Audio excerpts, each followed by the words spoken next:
श्रीरामपूर तालुक्यातून आलेले पेशंट होते. मागच्या हप्त्यामध्ये आले होते ते, आणि आता परत दुसरी सेटिंग त्यांची आज केली आपण. मला सांगा, पहिल्या ज्यावेळेस आलते त्यावेळेस किती वेदना होता, म्हणजे काय काय होत होतं त्यावेळेस? भरपूर, म्हणजे इथं दुखायचं, कधी हे बाजू दुखायची, ही दुखायची, इथपर्यंत यायचं. म्हणजे पहिली सेटिंग आपण केली, हो, पहिली. त्याच्यानंतर फरक किती पडला तुम्हाला? जवळ 40% रिफिल होतो. ठीक आहे. आता दुसरी सेटिंग झाली त्यांची, आता अजून फरक वाढेल त्यांना. फक्त काळजी काय घ्यायची, सर्व पेशंटनी पण लक्षात ठेवा, घरी गेल्यावर काळजी काय घ्यायची.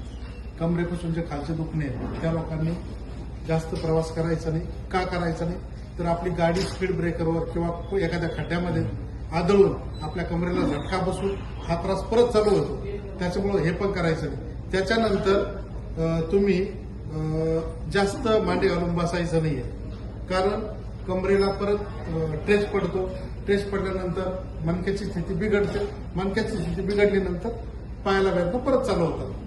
तिसरी गोष्ट अशी करायची आहे, तुम्ही अजिबात वजन उचलायचं नाही. लेडीज वर्ग जास्त, त्यांना खूप काम असतं.